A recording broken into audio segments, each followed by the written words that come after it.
Class में हम transcription process को समझने वाले हैं। देखो, ट्रांसक्रिप्शन प्रोसेस को अगर मैं ले लूँ तो formation of any kind of RNA from the DNA template strand, इसको हमने बोला हुआ है ट्रांसक्रिप्शन। ठीक है, डीएनए के ही है कंटेंट, डीएनए की ही एक सिंगल स्ट्रैंड, टेम्पलेट बोल दिया ना मैंने तो समझ जाना सिंगल स्ट्रैंड। ठीक है ना, टेम्पलेट मैंने बोला तो सिंगल स्ट्रैंड। अगर मैंने डबल स्ट्रैंडेड डीएनए बोला तो डबल स्ट्रैंडेड डीएनए से कोई भी चीज बन नहीं सकती है, क्योंकि दोनों ही डीएनए एक दूसरे को छोड़ेंगे, वहां नहीं छोड़ सकते हैं, है ना, वो वहां पे वैसे नहीं जा सकते हैं। तो इसलिए कोई भी दोनों स्ट्रैंड को सेपरेट करने के बाद ही बनता है, तो कोई भी एक स्ट्रैंड से ही बनता है। अब कोई भी एक स्ट्रैंड से नहीं बनता, तो ये सिंगल स्ट्रैंडेड या टेम्पलेट स्ट्रैंडेड जो भी है ना, वो कहाँ से बनता है, तो नॉन कोडिंग स्ट्रैंड से, जिसको नॉनसेंस स्ट्रैंड या नॉन कोडिंग स्ट्रैंड, नॉनसेंस की बजाय मुझे एंटी सेंस वर्ड यूज करना चाहिए वहां पे। ठीक है ना, ये जो भी डीएनए टेम्पलेट स्ट्रैंड है ना, वो बनता है एंटी सेंस स्ट्रैंड। ठीक है, या फिर नॉन कोडिंग स्ट्रैंड। और ये कैसा है, ये कौन सा है, तो 3' to 5', इसकी पोलैरिटी भी यहाँ पे हमने मेंटेन कर करके। क्यों ऐसा होता है, क्या है, वो अभी 2-3 मिनट बाद आगे जाके देखेंगे हम। क्या आपको पहले इतना क्लियर हुआ है, क्या बताओ। ट्रांसक्रिप्शन मतलब formation of mRNA, formation of rRNA, formation of tRNA from the DNA molecule.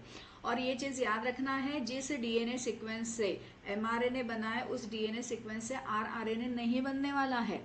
ठीक है ना, टीआरएनए भी वहां से नहीं बनने वाला है। हर एक आरएनए बनने का डीएनए टेम्पलेट स्ट्रैंड का सीक्वेंस या डीएनए टेम्पलेट स्ट्रैंड जो भी है वो अलग अलग होता है। पूरे क्रोमोसोम पे, पूरे डीएनए के ऊपर उसके रीजन्स डिफरेंट जाते हैं। क्या आपको इतना क्लियर हुआ, क्या वो बताओ मुझे। Yes ma'am. यस मैम, बेटा। ठीक है ना, तो आज हमें जो भी है इस ट्रांसक्रिप्शन प्रोसेस को डिटेल में देखना है एक एक, और समझना है। देखो, अब ये जो ट्रांसक्रिप्शन प्रोसेस है ना मेरे बच्चों, ये ट्रांसक्रिप्शन प्रोसेस प्रोकैरियोट और यूकैरियोट इन दोनों इसमें होती है। ठीक है ना, यहाँ पे हम बोलेंगे यूकैरियोट में कुछ चेंजेस मुझे ट्रांसक्रिप्शन प्रोसेस के मिलते रहते हैं। ठीक है, चेंजेस मतलब बहुत चेंजेस नहीं, हाँ थोड़ा थोड़ा चेंज डेफिनेटली वहां पे मिलता है। ठीक है, और दूसरा जो भी चला जाता है वो प्रोकैरियोटिक कंडीशन। ठीक है, हमने क्या बोल दिया, दूसरा प्रोकैरियोट। तो प्रोकैरियोट और यूकैरियोट इन दोनों इसमें ट्रांसक्रिप्शन में स्लाइट स्लाइट डिफरेंस जो भी है वो चला जाता है। ठीक है ना, क्या बोल दिया मैंने, स्लाइट डिफरेंस वहां पे चला जाता है, बाकी ज्यादा कुछ नहीं। ठीक है, अब क्या स्लाइट डिफरेंस है उसको हमें थोड़ा सा समझना पड़ेगा बॉस। चलो, तो पहले हम ट्रांसक्रिप्शन ये जो भी है इसमें कौन सा डीएनए का strand as a template strand use किया है। जैसे मैडम ने बोल दिया कि 3' to 5' स्ट्रैंड से ही एमआरएनए मॉलिक्यूल बनता है या आरएनए मॉलिक्यूल बनता है, बाकी दूसरे इससे नहीं। तो ऐसा क्यों, वो समझना है। अब यहाँ पे हम ट्रांसक्रिप्शन समझ रहे हैं, तो मैंने लास्ट क्लास में ही आपको बताया कि बच्चों ट्रांसक्रिप्शन मतलब मुझे यहाँ पे जो भी सीखना है that is formation of mRNA. क्या इतना क्लियर है, क्योंकि हम प्रोटीन सिंथेसिस प्रोसेस को देख रहे हैं ओनली, और इसलिए मुझे समझना है फॉर्मेशन ऑफ एन एमआरएनए बस, बाकी कुछ नहीं। ठीक है ना, अब इस ट्रांसक्रिप्शन के लिए सबसे पहले मैं यहाँ पे याद करवा दूं मेरे बच्चों, यहाँ एक ही एंजाइम है जो काम कर रहा है। पहले धीरे धीरे समझ ले हम सारी चीजों को, पहले हमने देखा था ना इंग्रेडिएंट्स कौन से होते हैं क्या है ना। तो यहाँ पे जो इंग्रेडिएंट चला जाता है वो एक ही एंजाइम है, और उस एंजाइम का नाम चला जाता है आरएनए पॉलीमरेज। मैंने जैसे लिखा है वैसे लिखेंगे, क्योंकि मुझे इसमें यूकैरियोट और प्रोकैरियोट में कोई डिफरेंस है क्या वो भी समझना है। क्या इतना क्लियर। Yes ma'am. अब ट्रांसक्रिप्शन करने वाला ये जो आरएनए पॉलीमरेज है ना, इस आरएनए पॉलीमरेज की पहले मैं आप लोगों को खासियत बता दूं कि बॉस इसके फीचर्स क्या चले जाते हैं। सबसे पहले इसके फीचर्स जो भी है उसको समझ के रखे कि ऐसा आरएनए पॉलीमरेज जो एमआरएनए को बना रहा है, ठीक है, उसके फीचर्स क्या है? उसके फीचर ये चले जाते हैं बॉस, ये आरएनए पॉलीमरेज जो है ना, ये बना हुआ है कितने से? तो 6 सब यूनिट से। लिख के रखेंगे बच्चों, एक एक पॉइंट हमें कवर करते जाना है, अभी हम प्रोसेस के पास इतने जल्दी नहीं जा रहे। ये 6 सब यूनिट से बना हुआ है। कौन से 6 सब यूनिट यहाँ पे चले जाते हैं? ठीक है ना, तो यहाँ 2 अल्फा सब यूनिट्स हैं, ठीक है, उसके बाद बीटा एंड बीटा 1 करके 2 सब यूनिट चले जाते हैं, ठीक है, और यहाँ पे चला जाता है ओमेगा सब यूनिट, ठीक है, और इन सब के साथ जुड़ा हुआ है एक और सब यूनिट जिसको बोला हुआ है सिग्मा फैक्टर। देखो मैंने सिग्मा फैक्टर को ना बाजू में लिखा है, ठीक है, इसको हम लिख के रखेंगे। ये मेन एंजाइम है, ठीक है ना, इसको हमने बोल दिया एपो एंजाइम। सुजल, मुझे याद नहीं है कि जब मैंने इसको पढ़ाया था तब आप थे कि नहीं, ठीक है ना, बट फिलहाल इसी को मैं आपके लिए और थोड़ा डिटेल में बता रही हूँ। इसको हम एपो एंजाइम बोलते हैं बेटा। एपो एंजाइम जो है वो इनएक्टिव फेज में है, वो काम करने के लायक नहीं है इस वक्त, है पूरा प्रॉपरली लेकिन फंक्शन परफॉर्म नहीं कर रहा है, और इसलिए हमने उसको इनएक्टिव फेज बोल के रखा हुआ है, ठीक है। अब यहाँ पे ये आ गया सिग्मा फैक्टर। ये एपो एंजाइम के साथ जब काम करना है, अभी आरएनए पॉलीमरेज को जाके अटैच्ड होना है वहां पे, उसके पहले इस एपो एंजाइम के साथ ये सिग्मा फैक्टर जो भी है वो सिग्मा फैक्टर अटैच हो जाता है, ठीक है ना। ये पूरा का पूरा एंजाइमेटिक कंटेंट है, 2 alpha beta beta 1 and omega, ये 5, और ये जो भी है ना सिग्मा फैक्टर, ये थोड़ा सा बाहर से आके अटैच होता है, फिर डिटैच होता है, फिर अटैच होता है, फिर डिटैच होता है। जब इस इनएक्टिव एपो एंजाइम के साथ सिग्मा फैक्टर आके अटैच्ड होता है ना, उसके बाद ही ये एंजाइम जो है वो एक्टिव फॉर्म में कन्वर्ट होता है, मतलब अब वो फंक्शनल फॉर्म में कन्वर्ट हुआ। और ऐसा एंजाइम जो एक्टिव फॉर्म में कन्वर्ट हुआ है ना, उस एंजाइम को हम नाम देते हैं होलो एंजाइम। आपको ये टर्मिनोलॉजी कंपल्सरीली याद रखनी है। बायोमोलिक्यूल्स में एंजाइम के फैक्टर के साथ भी ये चीज लगी हुई है। क्या इतना clear? Yes ma'am. Very good. और यहाँ पे भी ये है, तो होलो एंजाइम मतलब कंप्लीट एंजाइम जो एक्शंस परफॉर्म कर रहा है, जो कैसा है, फंक्शन परफॉर्म कर रहा है, फंक्शनल एंजाइम है। तो आरएनए पॉलीमरेज टोटल 6 सब यूनिट से बना है, लेकिन सिग्मा फैक्टर कंपल्सरी अटैच्ड नहीं रहता। पहले 5 ही यूनिट वहां पे अटैच है, 2 अल्फा यूनिट है, beta beta dash and omega, जो एपो एंजाइम का काम परफॉर्म कर रहे हैं। उसके बाद जब एक्शंस लेनी है आरएनए पॉलीमरेज को जाकर, तो उसको फंक्शनल यूनिट में कन्वर्ट होना पड़ेगा, तो सिग्मा फैक्टर जाके उसे अटैच होते हैं, और अटैच होने के बाद उसको होलो एंजाइम या एक्टिव फॉर्म का फंक्शनल एंजाइम बोला जाता है। और ये दोनों चीजें कॉमन है for the prokaryote and eukaryote. क्या इतना क्लियर है? Yes ma'am. बेटा, ठीक है ना। उसके बाद जो भी ये आपको लिखना है कि आपने लिख लिया, लिख लो पहले इसको, मैंने जैसे लिखा वैसे लिखना है बेटा। हाँ, दोनों साजू बाजू में प्रोकैरियोट बोले।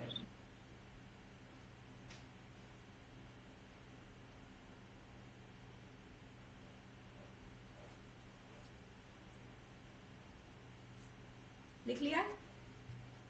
Yes ma'am. वेरी गुड बेटा, ठीक है। अब देखो क्या होता है आगे।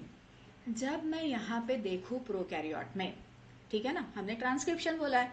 ट्रांसक्रिप्शन मतलब हमने बोला कि formation of mRNA is called transcription, formation of rRNA is called transcription, formation of tRNA is called transcription. Okay, अब प्रोकैरियोट में बड़ी मजेदार चीज क्या है, इन तीनों आरएनए के सिंथेसिस के लिए सिर्फ एक ही टाइप का आरएनए पॉलीमरेज लगता है।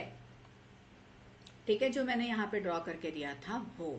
ठीक है, तो one type of RNA polymerase enzyme is sufficient. ठीक है ना, किस चीज के लिए बॉस? तो formation of mRNA, formation of rRNA and formation of tRNA. कितना क्लियर है मेरे बच्चों को? Yes, ma'am. Very good. But boss ऐसी चीज जो भी है ना वो मुझे यूकैरियोट में नहीं दिखती। यूकैरियोट में मुझे 3 different types of RNA polymerase मिल जाते हैं। ठीक है, अब ये 3 different types of RNA polymerase कौन कौन से हैं? तो चलो हम इसको सीक्वेंस वाइज लिखने की कोशिश करते हैं। पहला जो भी आरएनए पॉलीमरेज चला जाता है, पहला होता है तो आरएनए पॉलीमरेज 1। मैं यहाँ पे शॉर्ट फॉर्म में लिख रही हूँ आरएनए पॉलीमरेज 1। क्या इतना क्लियर? ये Yes, जो ma'am. भी आरएनए पॉलीमरेज 1 है ना वो आरएनए का सिंथेसिस करता है, मतलब राइबोसोमल आरएनए। और इसमें भी पता है क्या मजेदार चीज क्या होती है, आरएनए का जब ये सिंथेसिस कर रहे हैं ना तो ये जो है वो कौन से टाइप का आरएनए बनाते हैं? तो यहाँ पे याद रखेंगे 5.8 एस आरएनए। ये सारे आरएनए के टाइप है बच्चों। एस मतलब हमने क्या बोल दिया? Sedimentary coefficient. ये स्वेडबर्ग्स का यूनिट है। सेडिमेंटरी कोएफिशिएंट मतलब जैसे हमने देखा था ना सेंट्रिफिकेशन करने के बाद वो जो डीएनए का band N15, N15, N14, N14 वाली कंडीशन है ना, एक पर्टिकुलर साइड पे वो सेटल डाउन हो रहे थे। तो जहां पे आफ्टर सेंट्रिफिकेशन, मैं यहाँ पे थोड़ा सा ड्रॉ कर दूं, आफ्टर सेंट्रिफिकेशन अगर मैं पूरे सेल का सेंट्रिफिकेशन करवा लूं तो सेल के जितने भी डिफरेंट सेल ऑर्गेनालीज है वो अपने अपने मॉलिक्यूलर वेट के हिसाब से इस सेल के इस टेस्ट ट्यूब में अरेंज हो जाते हैं। हाई मॉलिक्यूलर वेट जो भी है वो नीचे रहता है। ठीक है, उससे थोड़ा सा मीडियम या मॉडरेट टाइप का मॉलिक्यूलर वेट और लाइट मॉलिक्यूलर वेट वाले जो भी सेल ऑर्गेनालीज रहते हैं वो सबसे ऊपर रहते हैं। तो ये सारा जो भी सेटलमेंट होता है, सेडिमेंटेशन का जो भी सीक्वेंस बना हुआ है ना, इसको बोला जाता है, इसको कैलकुलेशन किया जाता है, दैट इज सेडिमेंटरी कोएफिशिएंट करके इसका प्रॉपर कैलकुलेशन किया जाता है। उतना डिटेल में नहीं जाएंगे, बस इतना समझ रहे हैं। सेडिमेंटेशन मतलब नीचे सेटल होने वाली उसकी जो भी है वैल्यू कहाँ तक जाती है उस सेंट्रीफ्यूगल ट्यूब में। इसको लिख के रखेंगे सेडिमेंटेशन कोएफिशिएंट। कोएफिशिएंट बनाना मतलब अच्छा खासा कैलकुलेशन है। ठीक है ना, और ये हमारे सामने रखा हुआ है स्वेडबर्ग नाम के साइंटिस्ट ने। ठीक है, ये साइंटिस्ट है, उन्होंने सेडिमेंटरी कोएफिशिएंट दिया है। तो सेडिमेंटरी कोएफिशिएंट है तो इसलिए इन्होंने सेडिमेंटरी कोएफिशिएंट का यूनिट हमारे सामने रखा, उसको बोला गया है एस। जैसे कितना है लंबा, तो 3 सेंटीमीटर, 4 मिलीमीटर, 5 फीट, ऐसा जाता है ना यूनिट कैलकुलेशन का लेंथ का। तो वैसे ही आफ्टर सेंट्रिफिकेशन ये कहाँ पे सेटल डाउन हो रहे हैं उसका यूनिट सेडिमेंटरी कोएफिशिएंट मतलब स्वेडबर्ग के यूनिट एस की से बनाया जाता है। क्या इतना क्लियर? तो आरएनए जो भी है ना वो एक टाइप का नहीं है, उसके छोटे बड़े ऐसे टुकड़े होते हैं। तो आरएनए का पहला टुकड़ा चला जाता है 5.8 एस आरएनए। क्या इतना clear? Yes, ma'am. Very good. अब इसके बाद एक और है आरएनए 18 एस आरएनए। ठीक है, 18 S RNA.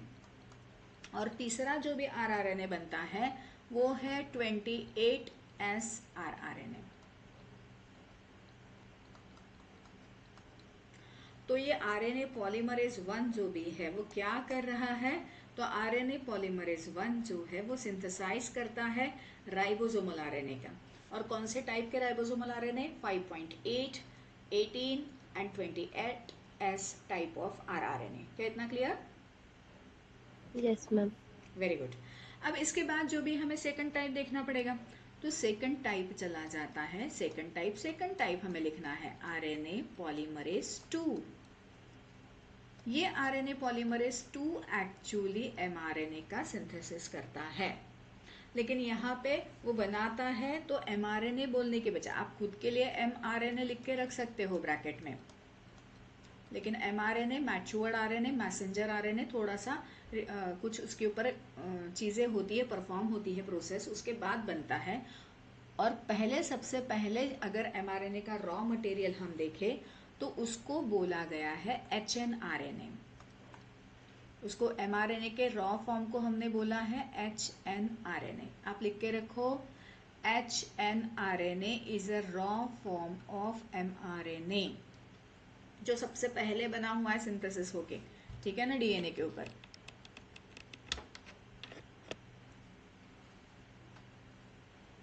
Got the point? Yes ma'am. Ma'am hnRNA क्या? हाँ, hnRNA is a raw type of RNA, mRNA, raw type of mRNA. म्हणजे मीन्स क्या होता है सुजल, अगर मैं आटा ले लूँ और आटा गूंद के रखूँ, that is the raw form of roti. उसको जब मैं प्रोसेसिंग करूंगी उसके बाद ही रोटी बनेगी ना उसकी, है ना। तो यस वैसे मैम। ही एचएनआरएनए जब पॉलीमरेज 2 डीएनए टेम्पलेट स्ट्रैंड से जो एक आरएनए बनाता है उसको एचएनआरएनए बोलेंगे। वो रॉ फॉर्म है, उसके ऊपर कुछ प्रोसेस होता है और उसके बाद एमआरएनए बनता है।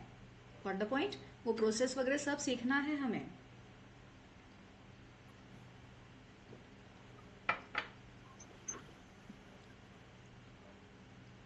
आगे बढ़े तो एचएनआरएनए का फुल फॉर्म हमें लिख के रखना है हेटेरोजीनस न्यूक्लियर आरएनए। लिख के रखो, हेटेरोजीनस न्यूक्लियर आरएनए। ठीक है। Now the last one of the RNA polymerase form, that is the RNA polymerase 3. अब कौन सा टाइप का आरएनए बचा है बताओ? टीआरएनए। Very good. तो ये जो भी है वो बनाता है क्या? तो मोस्टली टीआरएनए। लेकिन टीआरएनए के साथ साथ अलॉन्ग विद द टीआरएनए ये बाकी और भी आरएनए को बनाता है, ठीक है ना। जैसे यहाँ पे मैं बोलूंगी 5S आरआरएनए, ये ऊपर वाले आरआरएनए से ही मैच करता है, राइबोसोमल आरएनए ही है, बट राइबोसोमल आरएनए का 5 टाइप का जो छोटा सा सेगमेंट है ना, वो बनाता है कौन? द आरएनए पॉलीमरेज 3, वो 1 नहीं बनाता, ठीक है। उसके साथ साथ यहाँ पे SNRNA, small nuclear RNA,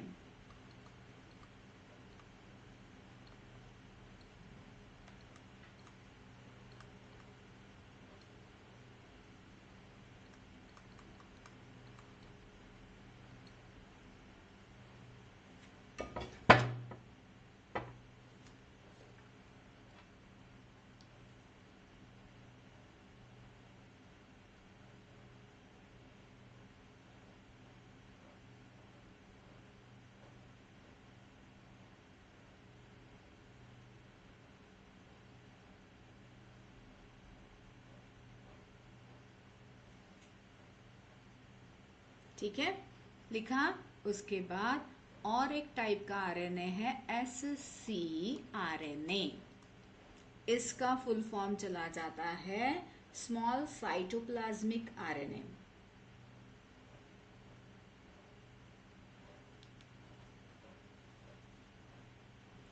small cytoplasmic RNA.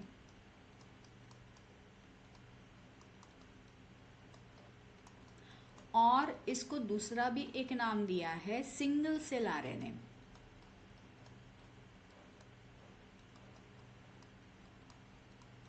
हमें याद रखना है इसके ऊपर, देखो स्मॉल न्यूक्लियर आरएनए के ऊपर आपको ना सिर्फ एसिड आरएनए कौन बनाता है ये क्वेश्चन है, एससी आरएनए कौन बनाता है, आरएनए पॉलीमरेज 3, बस इतना ही क्वेश्चन है। बाकी कुछ भी उसकी थ्योरी वेरी कुछ नहीं पूछने वाले आपको, ठीक है। तो मुझे वो चीज उतने ही लेवल पे याद रखनी है। क्या मैं आगे बढ़ूं? हाँ मैम। Very good.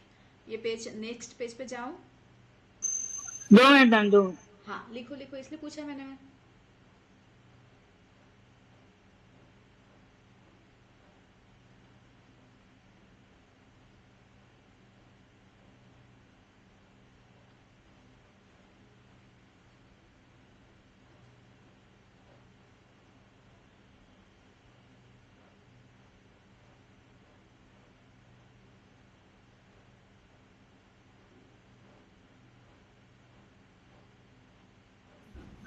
बदला दो मैम।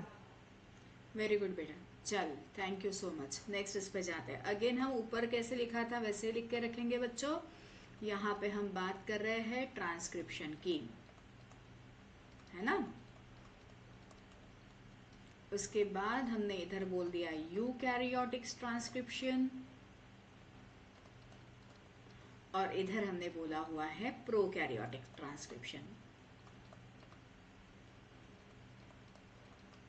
ठीक है, अब हमने एंजाइम समझ लिया। अब हमें यहाँ पे समझना है कि डीएनए का टेम्पलेट स्ट्रैंड कौन सा है। ठीक है ना, डीएनए के टेम्पलेट स्ट्रैंड की जो पोलैरिटी है वो पोलैरिटी कौन सी चली जाती है, तो मैडम ने पहले ही बता के रखा है। पोलैरिटी है 5' से लेकर 3' से लेकर 5'। और इसी डीएनए टेम्पलेट स्ट्रैंड को यहाँ पे हमने नॉन कोडिंग स्ट्रैंड बोल के रखा हुआ है। ठीक है ना, क्या बोला हमने?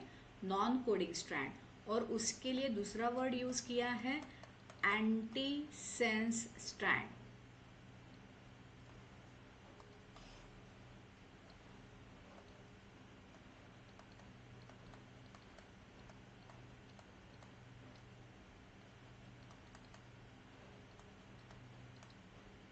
ठीक है ना।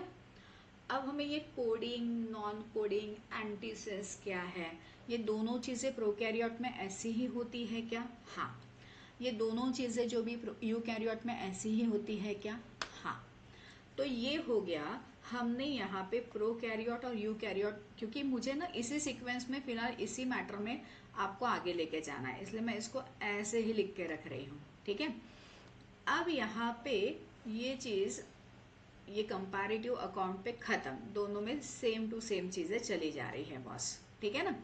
लेकिन अब मुझे coding and non coding strand क्या है, क्यों ऐसा हो रहा है, why only on the non coding, why on the non coding।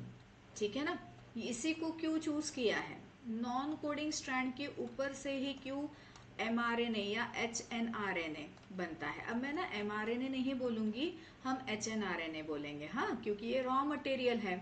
और इसी को मतलब टैक्सोनॉमी साइंटिफिक वे से अगर मैं इसको बोलूं तो इसको बोला जाता है नेसेंट आरएनए। क्या वर्ड यूज किया है? नेसेंट। नेसेंट म्हणजे जस्ट अभी बना हुआ है वो। प्राइमरी ट्रांसक्रिप्ट और प्राइमरी ट्रांसक्रिप्ट, रॉ मटेरियल तो मैंने आपको समझाया, बट ऐसे रॉ मटेरियल करके कोई वर्ड नहीं आएगा। HNRNA इज अ नेसेंट और प्राइमरी ट्रांसक्रिप्ट आरएनए। ठीक है, तो HNRNA जो है वो सिर्फ नॉन कोडिंग या एंटीसेंस स्ट्रैंड पे ही क्यों बनता है, पहले ये कंसेप्ट समझेंगे, इसलिए मैंने बोला अभी हम प्रोसेस पे गए ही नहीं है। चलो, यहाँ ना एक फॉर एग्जाम्पल डीएनए ले ले, जैसे मैंने यहाँ पे डीएनए ले लिया। नहीं दिख रही। स्क्रीन नहीं दिख रही है? किसी को नहीं दिख रही है? अब विजिबल हो गई मैम। फ्रीज हो गई? नहीं समझा मुझे। मैम अभी विजिबल है। किसको नहीं दिख रही थी? ये पिछले मैम सवाल मुझे में दिख नहीं रही, नेटवर्क इशू था। ठीक है ना बेटा, मैं फिर से इसको शेयर कर देती हूँ, कोई इशू नहीं है। दिखना चाहिए क्योंकि बहुत इंपॉर्टेंट है ये पोर्शन। अब देखो। हाँ मैम थोड़ा विजिबल है। हाँ ठीक है, चलो बढ़ते हैं आगे। तो ये डीएनए है जिस पे हमने बोल दिया ये है 5' और इधर चला गया 3'। डीएनए हमेशा हम लेफ्ट टू राइट ही देख रहे हैं। देन नीचे का स्ट्रैंड है 3' और 5'। देखो मैं इसको ऊपर नीचे कैसे भी लिख सकती हूँ, हाँ ठीक है। अब ये दोनों एक दूसरे के एंटी पैरेलल कंडीशन पे है, मतलब एंटी पैरेलल और कॉम्प्लीमेंट्री है, दोनों वर्ड यूज किए। एंटी पैरेलल मतलब अपोजिट रन हो रहे हैं, और कॉम्प्लीमेंट्री मतलब ए का कॉम्प्लीमेंट्री बेस पेयर है टी का कॉम्प्लीमेंट्री बेस पेयर है ए। तो ये प्रॉपरली चीजों को मैनेज कर रहे हैं, ये हमने समझ लिया है। Am I right? Yes ma'am. Very good, ठीक है। अब चलो, क्यू इसी स्ट्रैंड नीचे वाले स्ट्रैंड से ही क्यू होता है, हमने बोल दिया। ये नीचे वाला जो स्ट्रैंड है ना, ये कलर दिख रहा है नहीं पता मुझे, ठीक है ये ले लेते हैं। नीचे वाला स्ट्रैंड है ना, इसी को हमने बोला है नॉन कोडिंग और एंटी सेंस स्ट्रैंड।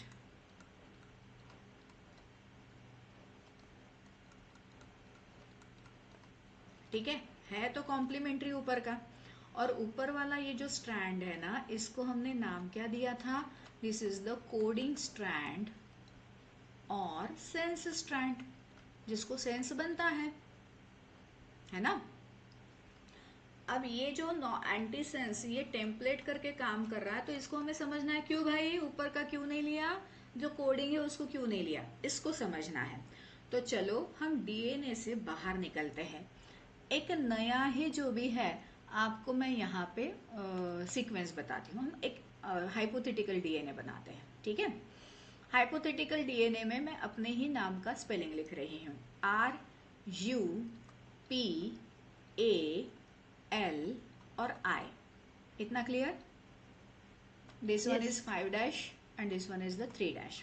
अब इसका जो भी कॉम्प्लीमेंटरी स्ट्रैंड है ना, कॉम्प्लीमेंटरी स्ट्रैंड जो है, R का कॉम्प्लीमेंटरी रहता है I, U का कॉम्प्लीमेंटरी है L, P का कॉम्प्लीमेंटरी है A, मतलब A का कॉम्प्लीमेंटरी क्या हुआ?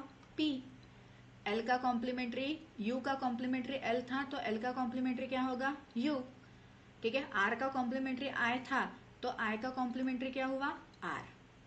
ठीक है, आप सही तरीके से मेरा नाम कौन से स्ट्रैंड पे पढ़ पा रहे हो, ऊपर वाले या नीचे वाले? 5' to 3' या 3' to 5'? 5' to 3। 5'to 3'। पक्का ना, कंफर्म? मेरा नाम यस 5' मैम। to 3' मतलब सेंस उसी नाम का जा रहा है ना। तो यहाँ आप इसको पढ़कर एक सेंस बना रहे हो, ये प्रॉपरली स्पेलिंग का कोडिंग चला जा रहा है। क्या अब क्लियर हुआ कोडिंग या सेंस स्ट्रैंड मतलब क्या? हाँ तो यस वहाँ मैम। के नाइट्रोजन बेसिस का जो सीक्वेंस है ना, जो आके जाके एक एक कोडॉन बनाने वाला है, और उस कोडॉन से अमाइनो एसिड उसी कोडॉन के हिसाब से आने वाले हैं, इसलिए उसको कोडिंग स्ट्रैंड बोल के रखा है कि ATC इस तीनों को पढ़कर एक कोडॉन बन गया और एक अमाइनो एसिड उसको पढ़कर आने वाला है। क्या इतना क्लियर? Yes ma'am. यस हाँ। मैम। अब नीचे का देखिए, अब नीचे जो भी है कुछ इलापुर वगैरह ऐसा कुछ दिख रहा है। यहाँ मेरे नाम का क्या, आप कौन सी मैडम पढ़ाने आती है? वो इलापुर मैडम आती है, आप ना सीधा कर लेना। ऐसे बोलते हो क्या? नहीं ना। तो यहाँ पे सेंस बन रहा है क्या?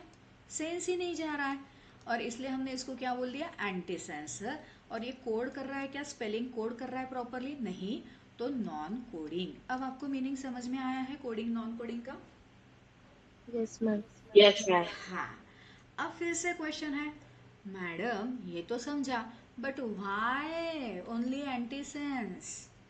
ये कोडिंग स्ट्रैंड से क्यों नहीं ले रहा? क्योंकि कोडॉन को ही तो लेके जाना है, मैसेज तो एक्चुअली ऊपर वाले स्ट्रैंड के ऊपर है, नीचे वाला तो कॉम्प्लीमेंट्री है भाई। जो भी स्पेलिंग लिखा है वो ऊपर है, मतलब रेसिपी ऊपर से है, कोडॉन ऊपर से बनने वाला है।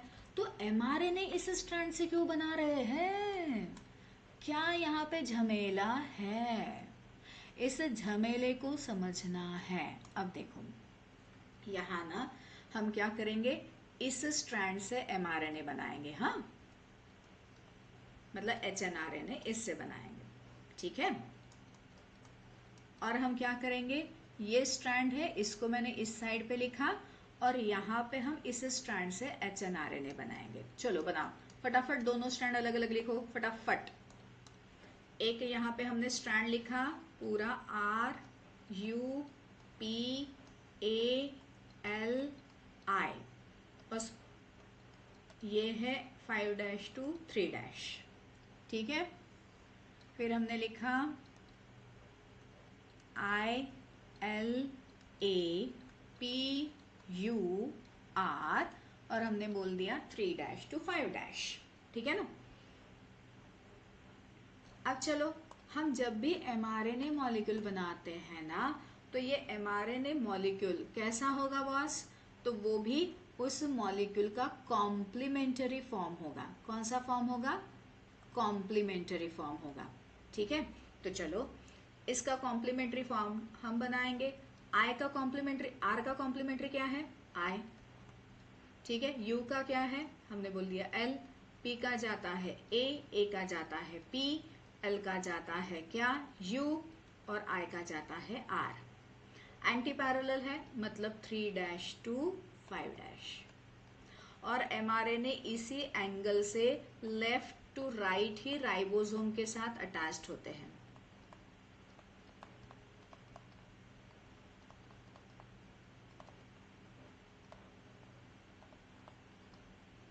ठीक है ना। तो अब मुझे बताओ, अगर ये mRNA राइबोसोम के साथ अटैच्ड हुआ तो कोई सेंस बन रहा है क्या कोडॉन का? अजीबोगरीब सेंस बनेगा, ठीक है। अब इधर आओ, इधर mRNA बनाते हैं। I का क्या है R, L का कॉम्प्लीमेंट्री क्या है U, A का कॉम्प्लीमेंट्री P, P का कॉम्प्लीमेंट्री A, L का कॉम्प्लीमेंट्री U का कॉम्प्लीमेंट्री L और R का कॉम्प्लीमेंट्री I। यहाँ पे 5' to 3' मतलब सही तरीके से बना। और हमेशा लेफ्ट टू राइट ही जो भी है वो राइबोसोम के साथ अटैच्ड होता है। तो राइबोसोम के साथ जब ये इस तरीके से अटैच्ड होगा तो कोडॉन का सीक्वेंस सही रहेगा और सही amino acid, correct amino acid will come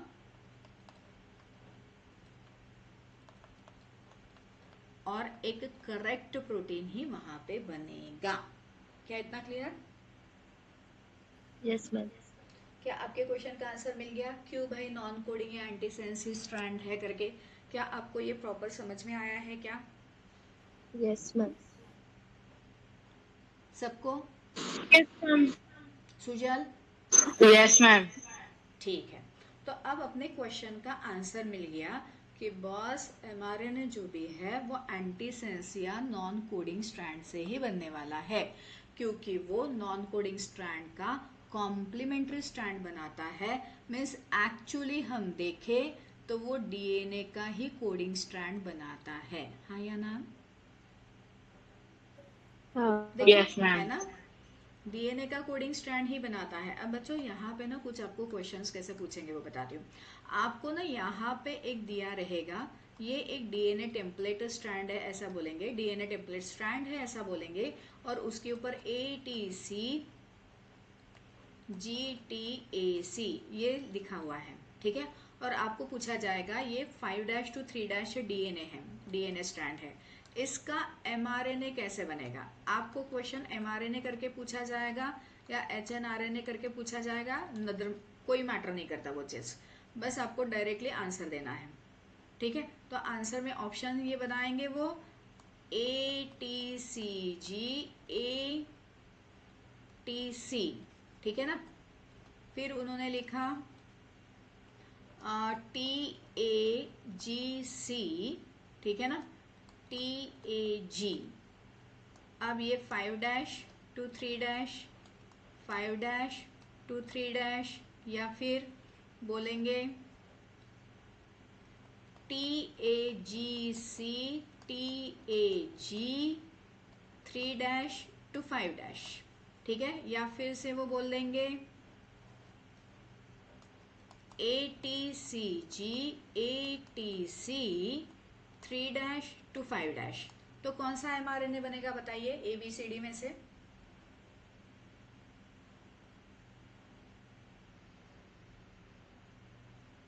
DNA strand दिया है, बोला है कि इससे एक सिंगल स्ट्रैंडेड डीएनए से कौन सा mRNA बनेगा? ABCD में से बताओ। Ma'am option C. नहीं बेटा, मैम बी। वो भी नहीं ऑप्शन ही आएगा। नहीं है देखो मैम। हमने यहाँ पे क्या बोला, ये 5' to 3' एग्जैक्टली कॉपी करता है डीएनए के 5' to 3' स्ट्रैंड से, है ना? हाँ और यहाँ पे मैंने डीएनए की स्ट्रैंड जो भी निकाली है तो मैंने उसका ओरिएंटेशन मतलब उसका पोलैरिटी क्या मेंशन किया है, दिखा? तो अगर डायरेक्टली आपको एक डीएनए स्ट्रैंड का सीक्वेंस दिया है, उसकी पोलैरिटी 5' to 3' बोली है और आपको क्वेश्चन पूछा है कि 5' to 3' वाला डीएनए स्ट्रैंड जो है उससे कौन सा mRNA बनेगा, तो वो एग्जैक्टली वही रहेगा उसी सीक्वेंस में, क्योंकि उन्होंने कोडिंग स्ट्रैंड का सीक्वेंस दिया है, सेंस स्ट्रैंड का सीक्वेंस दिया है। और ये याद रखना है कि HNRNA is exactly along with the polarity copy paste of coding strand। लिख के रखो भले ही कहीं पे भी। क्या आपको क्वेश्चन समझ में आया अभी? Yes ma'am. हाँ, तो कभी भी ये गलती नहीं करना है BC वाली। आपको सबसे पहले देखना है कि उन्होंने डीएनए का जो स्ट्रैंड दिया है उसकी पोलैरिटी क्या लिखी है। अगर यहीं पे वो पोलैरिटी कुछ गलत कर दे या दूसरी दे दे, ठीक है ना, जैसे अगर मैं यहाँ पे एक नया क्वेश्चन बना दूँ, ठीक है, सेंटर में ही लिखना पड़ेगा मुझे। यहाँ पे मैंने बोल दिया 3' to 5', ठीक है, ये डीएनए स्ट्रैंड है, ठीक, और इस डीएनए स्ट्रैंड से मुझे mRNA बनाना है, तो ATCG ATC, ठीक है ना? तो फिर आप इससे जो भी mRNA बनाया हुआ दिखेगा तो ऑप्शन में ना वो दो टाइप के mRNA लिखेंगे। ए का क्या है, तो TAG,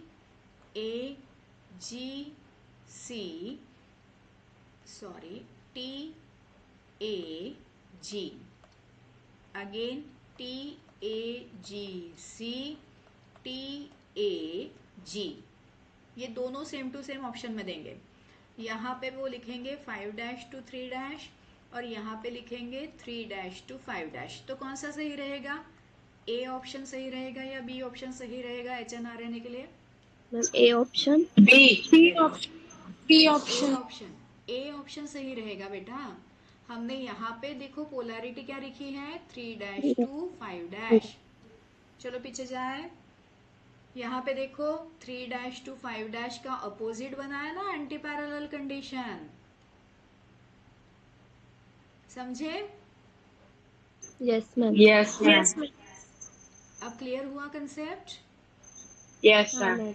तो आपको जो डीएनए का स्ट्रैंड दिया है क्वेश्चन में, तो उसकी पहले पोलैरिटी देखनी है।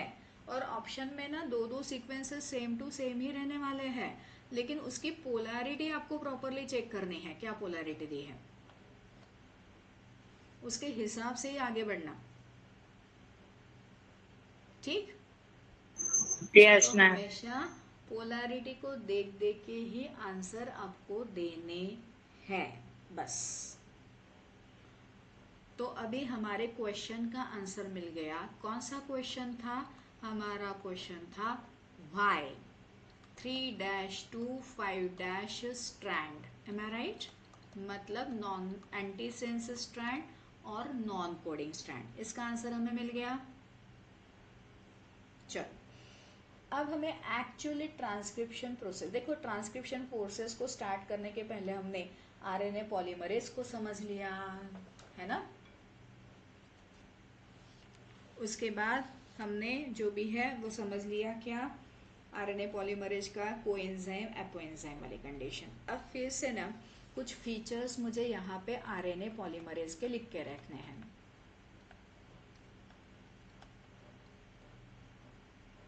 अब यहाँ पे ना कुछ कंपैरेटिव अकाउंट में लिख के दे रही हूँ। Feature of RNA polymerase 2।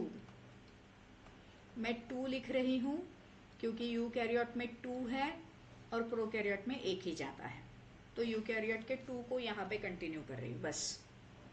और यहाँ पे हम लिखेंगे फीचर ऑफ, हम कंपैरेटिव अकाउंट लिख रहे हैं इसलिए देखो मैंने यहाँ पे ऊपर डीएनए मतलब ट्रांसक्रिप्शन वगैरह कुछ नहीं लिखा। Feature of DNA polymerase 3। DNA polymerase 3 DNA synthesis का मेन मेन एंजाइम है, और आरएनए पॉलीमरेज 2 या फिर बैक्टीरिया का आरएनए पॉलीमरेज ये मेन एंजाइम चला जाता है आरएनए सिंथेसिस का। इन दोनों के कुछ कंपैरेटिव अकाउंट मुझे लिखना है, हमें डिफरेंस नहीं निकालना है, हमें कंपैरेटिव अकाउंट लिखना है। क्या इतना क्लियर है? Yes ma'am. चलो तो हम यहाँ पे ना इसको लिख के रखेंगे भाई, इसके ऊपर भी ऐसा कंपैरेटिव फॉर्म में क्वेश्चन पूछा तो इसलिए। एक कैसा बना है, मेड अप ऑफ 6 सब यूनिट्स। शॉर्ट फॉर्म में मैं लिख रही हूँ, आप उसको लॉन्ग फॉर्म में खुद के इसमें लिख सकते हो। मेड अप ऑफ 6 सब यूनिट्स, ठीक है। तो DNA polymerase 3 is made up of 10 सब यूनिट्स।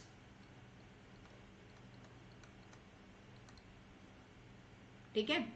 उसके बाद यहाँ पे जो भी है न्यूक्लियोटाइड्स का फॉर्म कैसे है,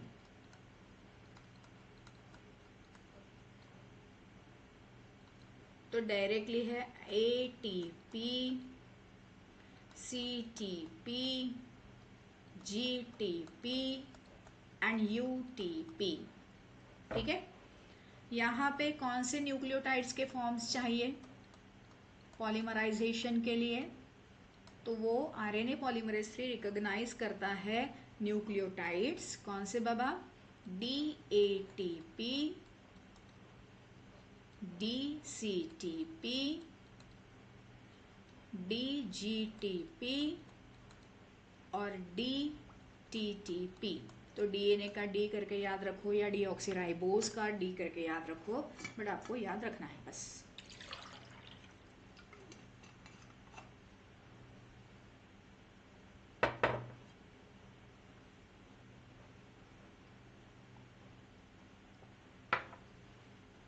क्लियर? यस। यहाँ पे जो भी है वो सिंथेसिस का डायरेक्शन क्या है, मैंने सिंथेसिस का डायरेक्शन बोला है, टेम्पलेट का डायरेक्शन नहीं बोला है।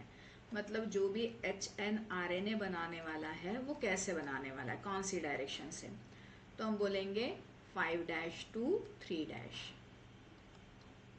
जैसे हमने बोल दिया कि डीएनए का जो भी स्ट्रैंड है वो डीएनए सिंथेसिस का डायरेक्शन क्या है, नया स्ट्रैंड, न्यू स्ट्रैंड सिंथेसिस का डायरेक्शन चला जाता है सेम टू सेम 5' to 3'। हम कंपैरेटिव अकाउंट लिख रहे हैं, डिफरेंस नहीं। ठीक है। This one is the point number 1 and this one is the point number 3 and the next इस पे हम चले जाए। ठीक। तो यहाँ पे ये हेक्सोन्यूक्लियस एक्टिविटी नहीं करता, हमने ऊपर लिखा था ना उस वक्त, डीएनए पॉलीमरेज 1, 2, 3 जो भी है हेक्सोन्यूक्लियस एक्टिविटी परफॉर्म करते रहते हैं। ठीक है ना, डीएनए रिपेयरिंग का काम कर रहे हैं, यहाँ ऐसा कुछ नहीं करता। ठीक है। तो नो एक्सोन्यूक्लियस एक्टिविटी।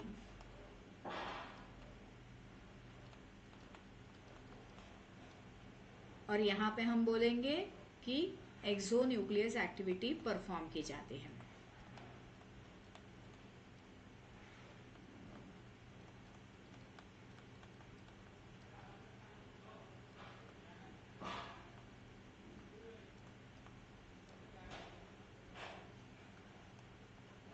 एक ही स्ट्रैंड पे परफॉर्म की जाती है, that is the leading strand, क्योंकि उसको फास्ट बनाना है फटाफट।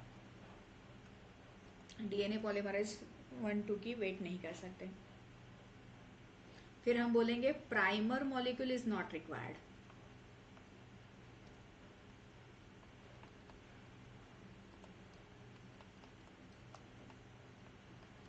लेकिन हमने यहाँ पे बोला था कि जब तक आरएनए प्राइमर नहीं आता है तब तक डीएनए पॉलीमरेज जो भी है वो काम नहीं कर सकता।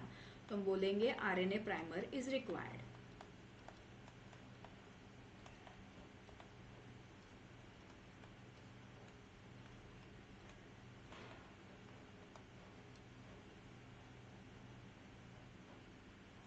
अब यहाँ पे डबल स्ट्रैंडेड डीएनए ही चाहिए। Double stranded DNA is required, इसलिए यहाँ पे कोई हेलिकेज नहीं आएगा, अनवाइंडिंग ऑफ डीएनए वगैरह कुछ नहीं होगा। लेकिन यहाँ पे हेलिकेज आता है, अनवाइंडिंग करता है, मतलब single stranded DNA is required.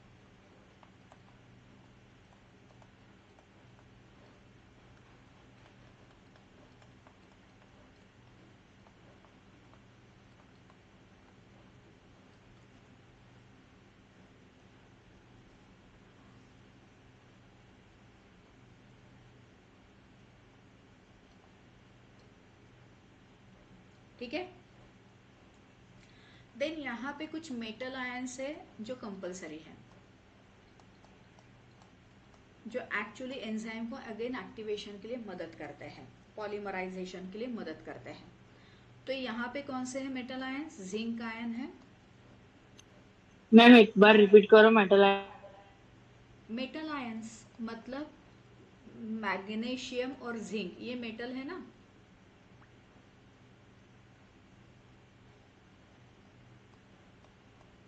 Zinc और मैग्नीशियम का नाम सुना है ना। ये मेटल आयंस क्या कर रहे हैं, उस सब यूनिट्स के साथ अटैच हो जाते हैं, आरएनए पॉलीमरेज 2 के साथ अटैच होते हैं और वो मदद करते हैं पॉलीमराइजेशन के लिए। मतलब एक न्यूक्लियोटाइड को दूसरे न्यूक्लियोटाइड के साथ फिक्स करके फॉस्फोडाइस्टर बॉन्ड बनाने में मदद करते हैं। अब क्लियर? Yes ma'am. हाँ। अब यहाँ पे भी मेटल आयंस है, वो भी मदद करते हैं आरएनए पॉलीमरेज को, आरएनए पॉलीमरेज 2 को पॉलीमराइजेशन के लिए। आप खुद के लिए लिख के रखो, पॉलीमराइजेशन के लिए मदद करते हैं करके। तो कुछ चीजें इनकी कॉमन चली जाती है, लेकिन बहुत सारी चीजें हैं जो थोड़ी सी डिफरेंट है।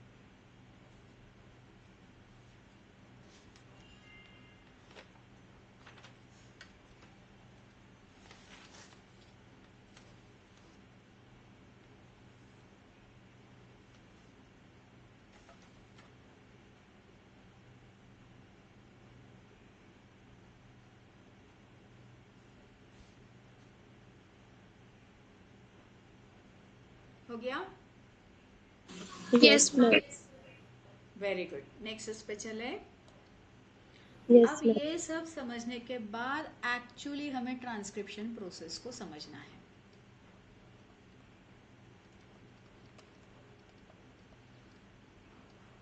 ठीक है ना।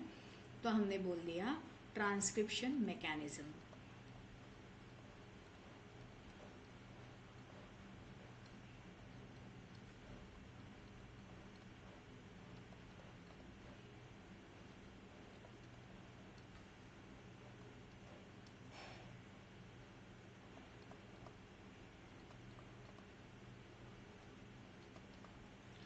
अब देखो, ये जो भी ट्रांसक्रिप्शन मैकेनिज्म है ना, ये transcription mechanism eukaryote and prokaryote, इन दोनों इसमें जो भी है वो ऑलमोस्ट सेम टू सेम है।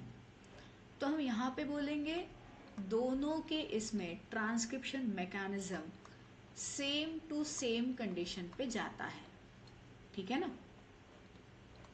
बट क्या क्या सेम टू सेम है वो भी हमें समझना है। हाँ, तो ट्रांसक्रिप्शन मैकेनिज्म जो भी है वो दोनों इसमें 3 स्टेप्स में कंप्लीट होता है।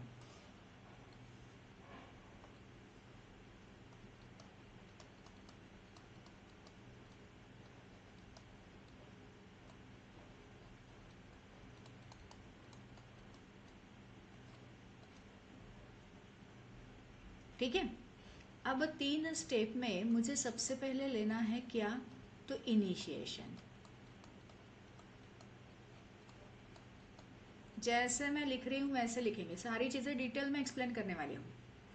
इनिशिएशन प्रोसेस जो भी है वो यहाँ सेम टू सेम कंडीशन पे जाएगी, जैसे कि प्रोकैरियोट में होता है वैसे ही यूकैरियोट में हो रहा है।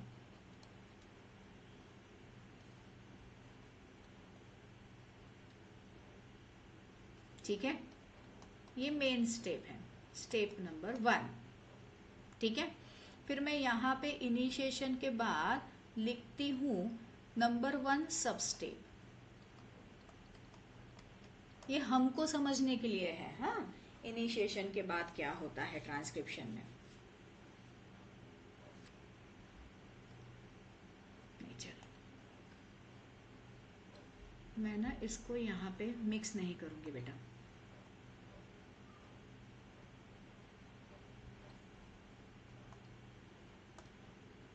ट्रांसक्रिप्शन जो भी है वो 3 मेन स्टेप में डिवाइड हुआ है।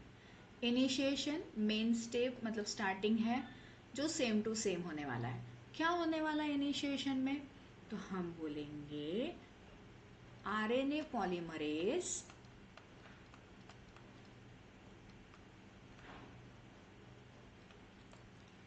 Attached to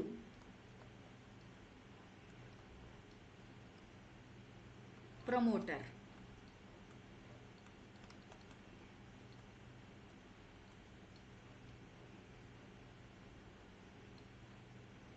reason.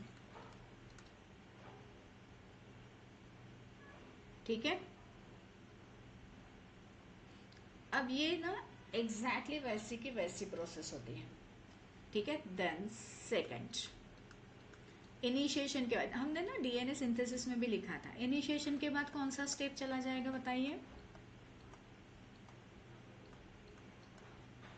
पॉलीमराइजेशन। ठीक है, अगेन ये तो बड़ी लंबी स्टेप है।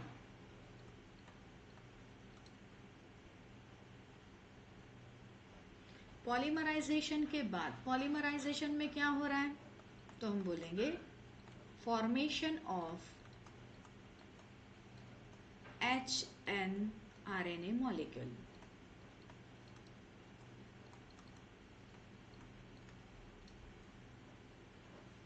एक एक न्यूक्लियोटाइड आता है, दैट इज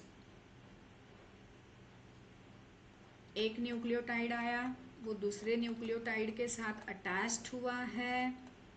ठीक है ना, और ये अटैच्ड होते वक्त कौन सा बॉन्ड बनाता है? Phosphodiester bond.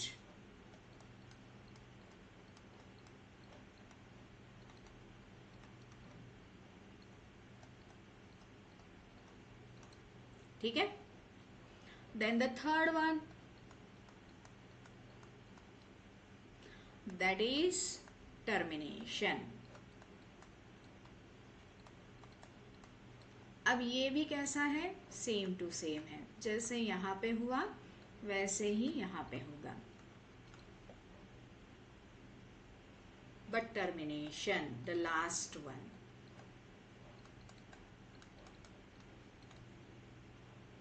इस टर्मिनेशन के इसमें हम बोल दे तो टर्मिनेशन प्रोकैरियोट में होता है रो डिपेंडेंट टर्मिनेशन।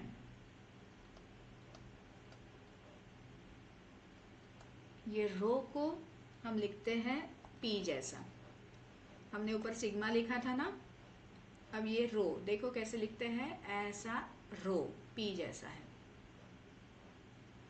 रो डिपेंडेंट, जैसे सिग्मा फैक्टर है वैसा रो फैक्टर है।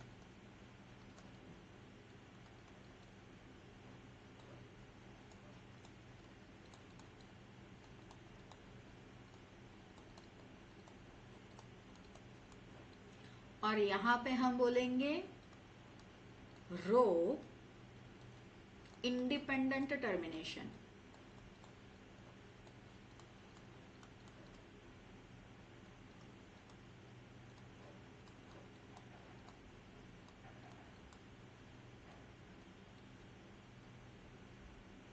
रो dependent termination and rho independent termination, ये यहाँ पे डिफरेंस चला जाता है। तो आपको इस डिफरेंस को याद रखना है, क्वेश्चन इसके ऊपर बना है, इसलिए तो हमने इसको कंपैरेटिव फॉर्म में लिया है। तो भले ही हम कब से पढ़ रहे हैं, लेकिन अभी भी हमने प्रोसेस को स्टार्ट नहीं किया है। तो ये जनरल अकाउंट था, पहले इसकी रिवीजन कर लेते हैं और उसके बाद हम प्रोसेस को स्टार्ट करते हैं। लिखना हो गया आपका? तो स्क्रीन की तरफ देखो, क्या लिखना हो गया सबका? Yes, ma'am. Very good. तो जाए रिवीजन के लिए? Yes, ma'am. हाँ, चलो पीछे चलते हैं।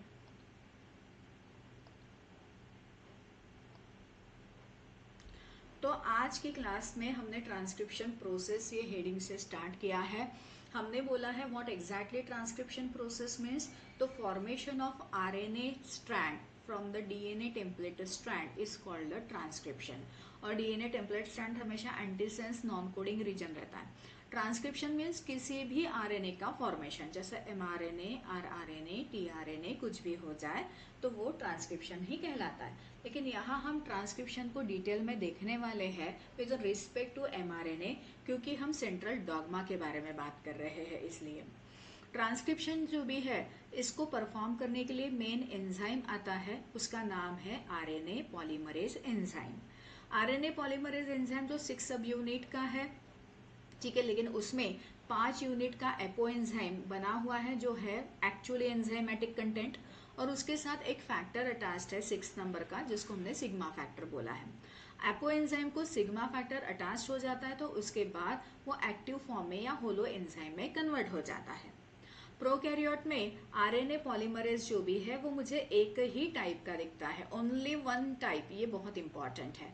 और ओनली वन टाइप से ही एमआरएनए, आरआरएनए और टीआरएनए ये 3 डिफरेंट टाइप के आरएनए वहां पे बन जाते हैं, ठीक है। लेकिन वही चीज मैं यूकैरियोट में देखूं तो यूकैरियोट में मुझे 3 डिफरेंट टाइप्स के आरएनए पॉलीमरेज मिल जाते हैं। आरएनए पॉलीमरेज 1 जो है जो आरआरएनए का सिंथेसिस करता है, specifically 5.8S rRNA, 18S rRNA, 28S rRNA. तो ये अलग अलग सेडिमेंटरी कोएफिशिएंट के आरएनए जो है वो आरएनए पॉलीमरेज 1 से बनाता है। आरएनए पॉलीमरेज 2 जो भी है वो एमआरएनए को बनाता है। एमआरएनए ये स्टैंडर्ड मैच्योर्ड फॉर्म है, लेकिन उसका रॉ फॉर्म चला जाता है, उसका नेसेंट फॉर्म चला जाता है hnRNA, that is heterogeneous nuclear RNA, जो डीएनए के साथ अभी बन रहा है, हम बनाने वाले।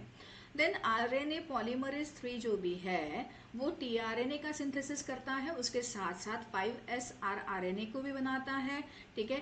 SNRNA बनाता है, small nuclear RNA, and SSC मतलब सिंगल सेल आरएनए या स्मॉल साइटोप्लाज्मिक आरएनए, इसका भी सिंथेसिस ये आरएनए पॉलीमरेज 3 जो भी है वो करता है, ठीक है। उसके बाद हमने ट्रांसक्रिप्शन प्रोसेस में देखा कि कौन सा डीएनए टेम्पलेट स्ट्रैंड यूज किया जाता है। हमने बोला डीएनए टेम्पलेट स्ट्रैंड यूज किया जाता है, एक सिंगल स्ट्रैंडेड डीएनए ही यूज होगा यहाँ पे, ठीक है, लेकिन डबल स्ट्रैंडेड कंडीशन में ही रहेगा, लेकिन एक ही स्ट्रैंड से एमआरएनए बनता है, वो है नॉन कोडिंग और एंटीसेंस स्ट्रैंड। तो प्रोकैरियोट हो या यूकैरियोट हो, यहाँ पे नॉन कोडिंग एंटीसेंस स्ट्रैंड से ही काम होता है। अब हमने यहाँ पे समझा कि why only non coding hnRNA जो भी बनता है वो नॉन कोडिंग या एंटीसेंस स्ट्रैंड से क्यों बनता है। तो हमने यहाँ पे डीएनए को एक्चुअली समझ लिया था, सेंस नॉन सेंस वगैरह कौन सी पोलैरिटी क्या है, और मेरे नाम के स्पेलिंग से हमने इसको समझा कि अगर कोडिंग स्ट्रैंड से अगर एमआरएनए बनता है तो वो राइबोसोम के साथ जब अटैच होना है तो वो गलत प्रोटीन कोड करेगा, उसका कोडिंग जो भी है वो गलत आएगा, गलत प्रोटीन फॉर्मेशन होगा, वो प्रॉपर काम नहीं करेगा, प्रॉपर फंक्शनल एंजाइम नहीं बना पाएगा।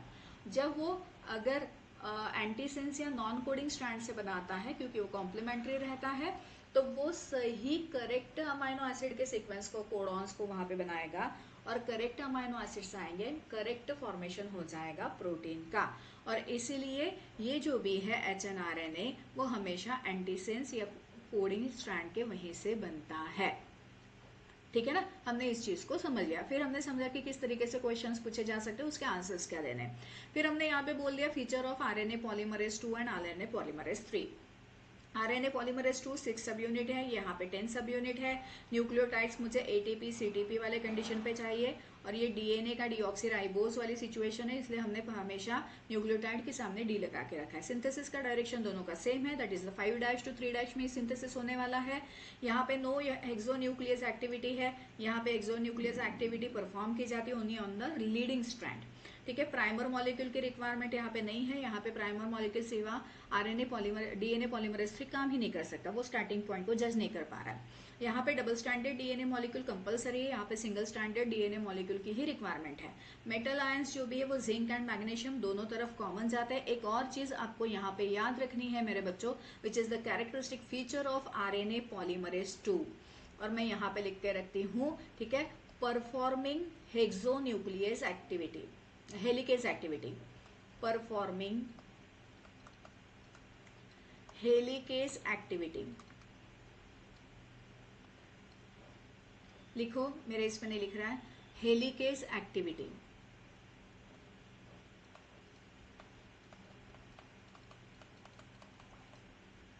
और यहाँ पे हेलिकेज एक्टिविटी परफॉर्म नहीं की जाती है। यहाँ स्पेसिफिक एंजाइम आएगा जो डीएनए को अनवाइंड करता है। Helicase activity means DNA unwinding activity. तो डीएनए अनवाइंडिंग करने का काम भी आरएनए पॉलीमरेज 2 करता है। यहाँ पे ये डीएनए अनवाइंडिंग का काम नहीं करता, और इसलिए ट्रांसक्रिप्शन में हेलिकेज वगैरह कुछ नहीं, सिर्फ एक मैम ही एक बार एंजाइम। रिपीट करो। ट्रांसक्रिप्शन में हेलिकेज एंजाइम नहीं आता, ट्रांसक्रिप्शन में एक ही एंजाइम आएगा, आरएनए पॉलीमरेज। लेकिन डीएनए सिंथेसिस में हेलिकेज आता है। हेलिकेज का काम क्या है? तो डीएनए को अनवाइंड करना, एम आई राइट?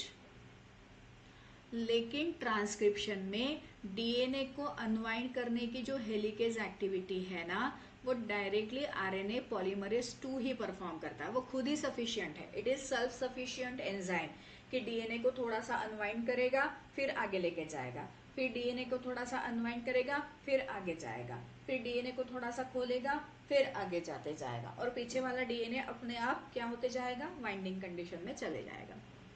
जब हम इनिशिएशन और ये सब देखेंगे ना, ट्रांसक्रिप्शन की प्रोसेस पूरी, तो और थोड़ा सा आपका कंसेप्ट क्लियर हो जाएगा। ठीक है, समझा? Yes ma'am.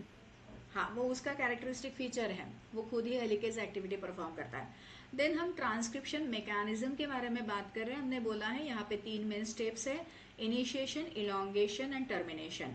Initiation and elongation ये दोनों प्रोसेस यूकैरियोट और प्रोकैरियोट में exactly same to same condition पे परफॉर्म की जा रही है, बट टर्मिनेशन जो भी है वो लास्ट स्टेप चली जा रही है। टर्मिनेशन यहाँ पे दोनों इसमें जो भी है वो डिफरेंट पैटर्न से परफॉर्म किया जा रहा है। जहाँ पे हम बोलेंगे कि ये रो डिपेंडेंट है, रो नाम का एक प्रोटीन फैक्टर है, ठीक है ना, जो हमेशा जैसे सिग्मा फैक्टर हमने बोला था, सिग्मा प्रोटीन फैक्टर, वैसा ही और रो प्रोटीन फैक्टर है। और दूसरा हमने रो इंडिपेंडेंट टर्मिनेशन बोल दिया, यहाँ पे नो रो प्रोटीन, यहाँ पे जो भी है वो रो प्रोटीन एब्सेंट है, यूकैरियोट में रो प्रोटीन नहीं आता, और यहाँ पे वो इन्वर्टेड रिपीट्स काम करते हैं। हमने इन्वर्टेड रिपीट्स बोले थे ना,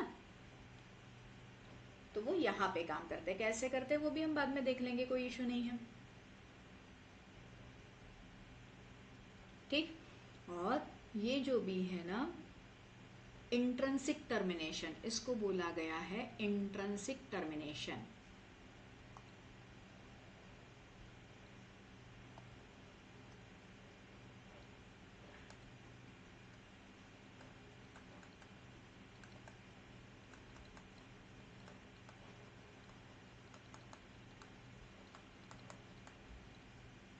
और यहाँ पे काम कौन करते हैं? तो इन्वर्टेड रिपीट्स। तो हमें टर्मिनेटर के इन्वर्टेड रिपीट्स याद रखने हैं। फिर इतना क्लियर?